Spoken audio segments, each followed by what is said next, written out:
सन 1627 का साल था। फाल्गुन मास की तीसरी तारीख शिवनेरी की पहाड़ी गूंज उठी। एक शेर का जन्म हुआ था।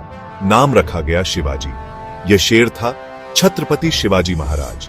शाहजी राजे भोसले और माता जिजाबाई के घर जन्मे इस बालक ने इतिहास रचा। शिवाजी के जन्म से ही महाराष्ट्र में नई आशा का संचार हुआ। लोगों को लगा उनका अपना राजा आया है जो उन्हें मुगलों के अत्याचारों से मुक्ति दिलाएगा। शिवाजी एक ऐसे युग की शुरुआत थे जहां स्वराज्य का सपना साकार होता दिखाई दे रहा था। मां जिजाबाई एक वीरांगना थीं। उन्होंने शिवाजी को रामायण महाभारत की कहानियां सुनाई। शिवाजी को धर्म और संस्कृति का ज्ञान दिया। बचपन से ही शिवाजी के मन में देशभक्ति की भावना जगाई। शिवाजी ने बचपन में ही तलवारबाजी और घुड़सवारी सीखी। उन्होंने अपने आसपास के लोगों को संगठित करना शुरू कर दिया था। शिवाजी के मन में अन्याय के खिलाफ आक्रोश था। उनका लक्ष्य था स्वराज्य की स्थापना। 16 वर्ष की आयु में ही शिवाजी ने स्वराज्य की स्थापना का संकल्प लिया। उन्होंने आसपास के किलों पर कब्जा करना शुरू कर दिया। यह उनके संघर्ष का प्रारंभ था। शिवाजी की वीरता और रणनीति से लोग प्रभावित हुए। वे शिवाजी में अपना नेता देखने लगे। शिवाजी ने एक छोटी सी सेना तैयार की जो आगे चलकर एक शक्तिशाली सेना में तब्दील हो गई। बीजापुर के आदिल शाह ने अफजल खान को शिवाजी को खत्म करने भेजा। अफजल खान ने धोखे से शिवाजी को मिलने बुलाया, लेकिन शिवाजी पहले से ही सतर्क थे। उन्होंने अपने चातुर्य से अफजल खान को मार गिराया। यह शिवाजी की पहली बड़ी जीत थी। इस जीत ने शिवाजी का नाम दूर दूर तक फैला दिया।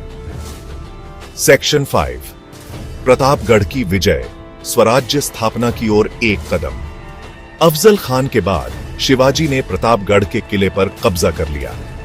यह किला सामरिक दृष्टि से बहुत महत्वपूर्ण था।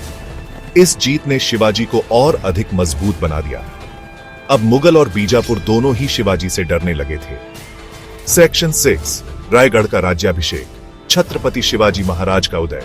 सन 1674 में शिवाजी का रायगढ़ के किले पर राज्याभिषेक हुआ।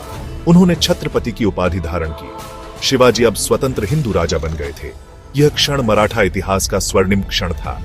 शिवाजी ने स्वराज्य का सपना साकार कर दिखाया था। सेक्शन 7 शिवाजी की रणनीति, गणिमी कावा और किलों का महत्व। शिवाजी ने गणिमी कावा युद्ध पद्धति का प्रयोग किया। वे दुश्मन पर अचानक हमला करते और फिर गायब हो जाते। शिवाजी ने किलों के महत्व को समझा। उन्होंने कई पुराने किलों की मरम्मत करवाई और नए किले बनवाए।